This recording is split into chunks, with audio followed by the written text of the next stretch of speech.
वैसे भी UGC regulations तो केवल यूजीसी एफिलेटेड कॉलेज पे लागू होता। तो जो तमाम वो इंस्टीट्यूशंस जो बड़े नामी ग्रामी इंस्टीट्यूशंस हैं जो यूजीसी से एफिलेटेड नहीं है, उसके बारे में क्या, उसके बारे में तो कुछ बात ही नहीं है।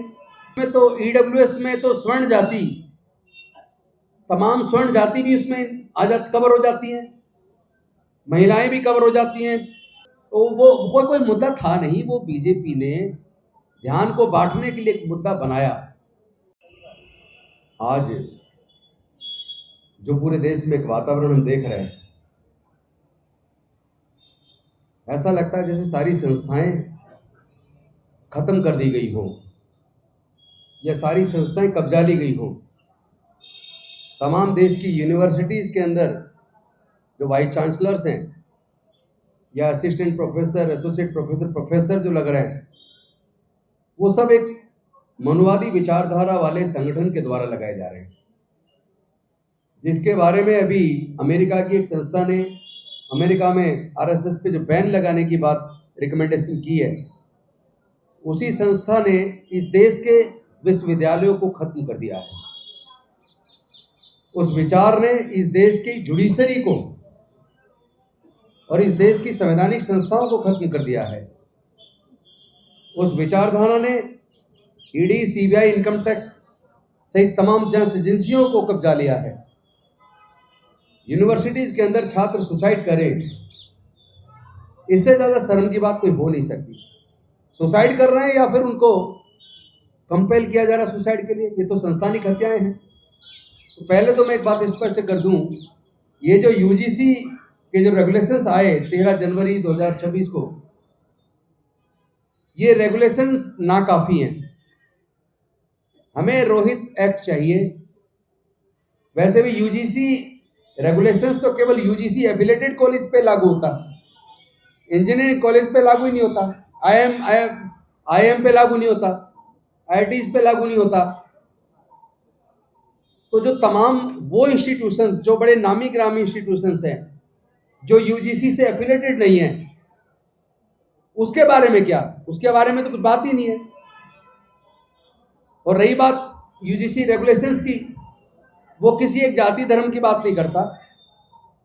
वो तो उसमें तो ईडब्ल्यूएस में तो स्वर्ण जाति, तमाम स्वर्ण जाति भी उसमें कवर हो जाती हैं, महिलाएं भी कवर हो जाती हैं, भाषा और क्षेत्र भी कवर हो जाता है, रेस भी कवर हो जाती है।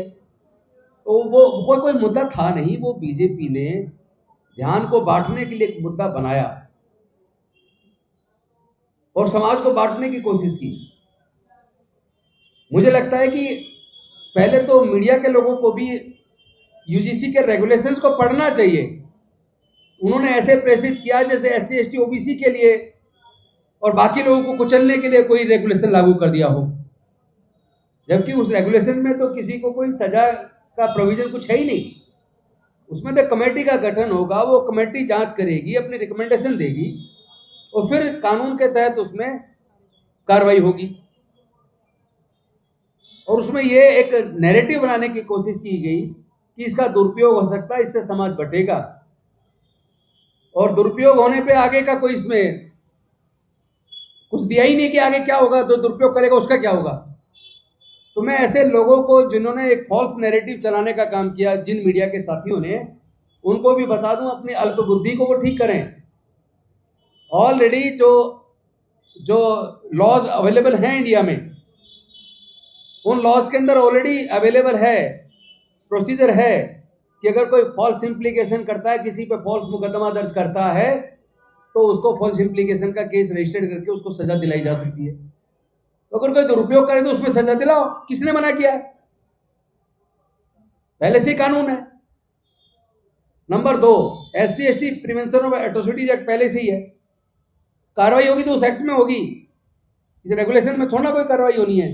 उसको इतना बवंडर बना देना, और वो भी वो आधा अधूरा, और जिसमें सदस्य भी होंगे तो मेजोरिटी में उसमें एक विमन हो गया, एक दलित हो गया, एक आदिवासी हो गया, पिछड़ा हो गया, लेकिन बाकी पूरी मेजोरिटी तो मेंबर, क्योंकि उसका जो हेड होगा, चेयरमैन जो होगा उस कमेटी का, जांच समिति का, वो तो वाइस चांसलर होगा, इंस्टीट्यूशन का हेड होगा, और इंस्टीट्यूशन के हेड पूरे देश के अंदर किस समाज के सब जानते हैं, उसमें तो कोई ऑन रिकॉर्ड है, कोई छुपाव है ही नहीं। तो सच को छुपाना और फोर्स नैरेटिव बनाना, क्योंकि उसमें फिर भी कम से कम 5-6 मेंबर तो तब भी उस समाज के होते जिस समाज को डर दिखा के एक झूठ फैलाने का काम किया गया।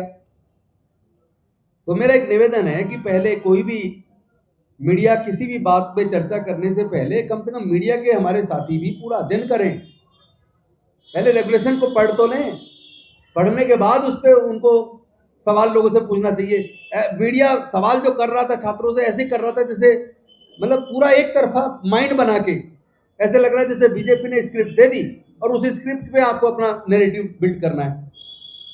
लेकिन मुझे तो धन्यवाद करना चाहिए अपने बहुजन यूट्यूबर से और अपने साथियों को जिन्होंने सच को सामने लाने का काम किया, और अपने उन साथियों को जिन्होंने इस पीसी के माध्यम से, इससे पहले भी कई पीसीज की हैं, जिसके माध्यम से भारत की जनता को सच बताया।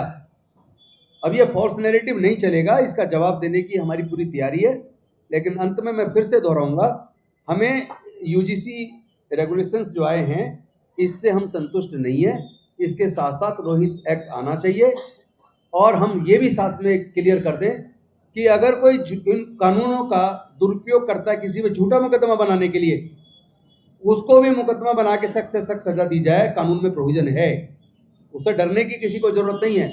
और तीसरी बात जो मेरा ऐतराज है, वो माननीय सर्वोच्च न्यायालय ने अपने जजमेंट में जब स्टे किया तो जो 2 ग्राउंड लिए वो दोनों ग्राउंड फॉल्स हैं। ऐसा लगता है जैसे विदाउट एप्लीकेशन ऑफ माइंड कोई ऑर्डर कर दिया हो। उन्होंने कहा इससे समाज बढ़ जाएगा, और दूसरा कहा इसका मिसयूज हो सकता है।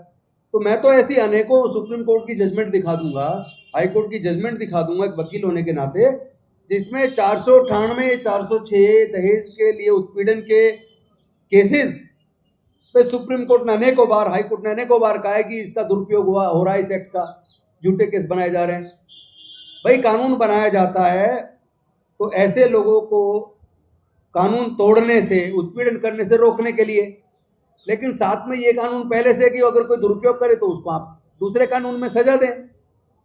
तो ये कह देना कि कानून का दुरुपयोग हो सकता है, भाई मैं पूछना चाहता हूं ऐसा कौन सा कानून है जिसका दुरुपयोग नहीं हो सकता? करने वाले कर रहे हैं।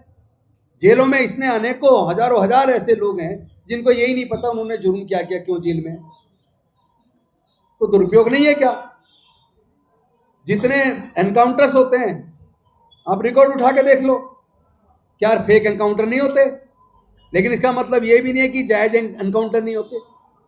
कानून का होना जरूरी है, और दुरुपयोग की संभावना है तो दुरुपयोग करने वाले के लिए भी ऑलरेडी कानून में प्रोविजन है। और रही बात बढ़ने की कि समाज बढ़ जाएगा, तो भैया ये जो 6743 जातियां हैं, मैं तो जज साहब से भी कहूंगा एक बार देख लो ये जाति किसने बनाई, कब बनाई, ये कोई आज बनी है? जब आप लोग रेफरेंस देते हैं मनुस्मृति का और उसमें 4 वर्ण की जो व्यवस्था है वो क्या आज बनी है, हमने बनाई है क्या? तो कम से कम कोई भी निर्णय पे जाने से पहले मुझे लगता है विद एप्लीकेशन ऑफ माइंड चीज़ों को स्टडी करके और निष्पक्ष विचार के साथ चीज़ें सामने आनी चाहिए। मैं ऐसा अनुरोध करता हूँ। बहुत बहुत धन्यवाद, शुक्रिया।